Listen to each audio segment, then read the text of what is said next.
Bismillahirrahmanirrahim. Assalamualaikum warahmatullahi wabarakatuh. Pada kesempatan kali ini, kita akan membahas tentang materi konsep pendidikan dalam Quran Surat Yunus ayat 22 sampai ayat 23. Apa sih pesan pendidikan dalam ayat tersebut? Ayat 22 yang berbunyi, Bismillahirrahmanirrahim, walazi yusyarikum fil barri wal bahri hatta idza kuntum fil fulki wa jarayna bihim birihin thayyibati wa farihu biha ja'at rihun asifin wa ja'ahumul mauju min kulli makanin wa zannu annahum uti uhito bihim da'awullahu mukhlisina lahuddin lain anjinata min hadhihi lanakunanna minasyakirin, yang artinya dialah Allah yang menjalankan kamu di darat dan di laut, sehingga apabila kamu berada dalam kapal dan kapal itu berlayar membawa mereka dengan tiupan angin yang baik dan mereka bergembira karenanya, dan ketika datang angin badai dan gelombang menghantam dari segala penjuru dan mereka yakin bahwa mereka telah terkepung oleh bahaya, maka mereka berdoa kepada Allah dengan memurnikan ketaatan kepadanya. Sungguh jika Engkau menyelamatkan kami dari bahaya ini, pastilah kami termasuk orang-orang yang bersyukur. Pada ayat ke-23 yang berbunyi, falamma anjahum idahum yabawuna fil ardi bighairil haqq ya ayyuhan nasu innama baghaykum ala anfusikum mata al hayatid dunya summa ilaina marji'ukum fa unabbi'ukum bima kuntum ta'malun, yang artinya tetapi ketika Allah menyelamatkan mereka, malah mereka berbuat kezaliman di bumi tanpa alasan yang benar. Wahai manusia, sesungguhnya kezalimanmu bahayanya akan menimpa dirimu sendiri. Itu hanya kenikmatan hidup duniawi. Selanjutnya kepada kamilah kembalimu, kelak akan kami kabarkan kepadamu apa yang telah kamu kerjakan. Menurut beberapa penafsiran, yang pertama dalam tafsir Al-Misbah, ayat ini menggambarkan tentang siklus spiritual manusia, yaitu ketika dalam kesulitan mereka ingat kepada Allah, namun saat aman mereka kembali sombong dan lalai. Allah ingin menyadarkan bahwa ketulusan doa di tengah bahaya seharusnya tetap dijaga dalam keadaan lapang.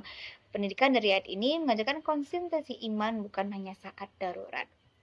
Sedangkan dalam tafsir Jalalain, ayat ini menunjukkan bahwa kemunafikan sebagian manusia yang hanya berdoa kepada Allah dalam kesusahan, namun berbuat kerusakan ketika telah selamat. Lalu pada tafsir Ibnu Katsir, ayat ini menjelaskan tentang bentuk kecaman terhadap manusia yang ingkar janji. Ketika di tengah laut mereka ikhlas berdoa kepada Allah, tapi setelah diselamatkan mereka berbuat kezaliman. Sebenarnya banyak beberapa penafsiran yang dapat beberapa kesimpulan dari penafsiran yang telah ditafsirkan dalam tafsir Al-Misbah, tafsir Jalalain, dan tafsir Ibnu Katsir terhadap Quran Surah Yunus yang dapat dirangkum tentang dalam ayat tersebut mengangkat tentang peringatan tentang kezaliman. Yang kedua, dampak perbuatan kezaliman yang dilakukan oleh manusia akan berakibat pada diri mereka sendiri. Tentang manusia yang menikmati kenikmatan duniawi, lalu kembali kepada Allah setelah mati. Karena hanya kepada Allah kita akan kembali. Dan tentu mereka akan mendapatkan balasan yang sesuai.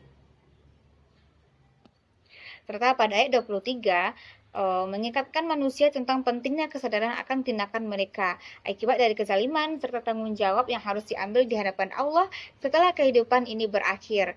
Ayat ini mendorong refleksi dan introspeksi untuk menghindari perbuatan zalim dan memperkuat iman. Lalu bagaimana relasi Quran Surah Yunus atau apa pesan yang disampaikan Quran Surah Yunus ayat 23 sampai ayat 22 sampai 23 dengan pendidikan? Yang pertama, dalam ayat tersebut dijelaskan tentang pendidikan karakter.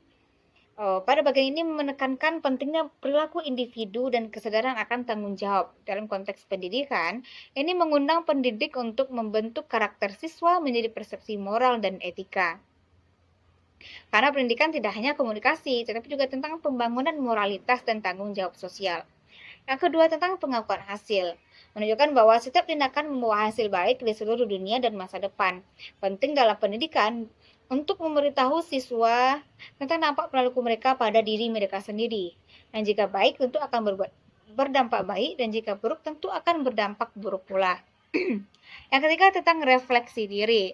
Quran Surah Yunus mendorong individu untuk memikirkan tindakan mereka dan kembali pada Tuhan untuk kesalahan.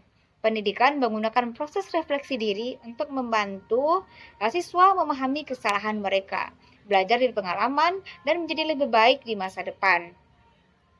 Yang kelima, yang keempat, tentang pendidikan psikis. Pendidikan terbatas tidak hanya untuk aspek akademik, tetapi juga untuk pendidikan mental, mengajar siswa tentang hubungan mereka dengan Tuhan, dan pentingnya menjauh dari tirani akan menjadi bagian dari keseluruhan kurikulum. Yang kelima, manajemen dan tanggung jawab sosial. Dalam konteks pendidikan, bagian ini mengingatkan kita bahwa manajer atau pendidik harus menjadi contoh tindakan dan perilaku yang bertanggung jawab. Yang keenam, tautan antara sains dan amal. Ayat ini mengkonfirmasi bahwa pengetahuan dapat menyebabkan tirani tanpa perbuatan baik. Dalam pendidikan, penting untuk mengintegrasikan teori ke dalam praktik. Ini akan membuat penting bagi siswa yang untuk tidak hanya belajar secara kognitif, tetapi juga menggunakan nilai-nilai ini dalam kehidupan sehari-hari mereka. Sehingga dalam Quran Surat Yunus ayat 22-23 berbicara tentang manusia yang lalai dan selamat dari bahaya, tetapi juga mengajarkan tentang nilai pendidikan spiritual dan moral, bahwa pendidikan sejati adalah membangun kesadaran untuk tetap taat baik di saat susah maupun senang. Atau pendidikan tidak hanya pendidikan tentang materi, tetapi juga tentang pembentukan karakter, pembentukan kepada karakter yang bersyukur, konsisten dalam iman, dan tidak hanya mencari Tuhan saat butuh saja, tetapi saat senang juga tetap mengingat Tuhan. Jadi, semoga kita dapat mengambil banyak pembelajaran dari ayat tersebut. Demikian yang dapat saya sampaikan. Wassalamualaikum warahmatullahi wabarakatuh.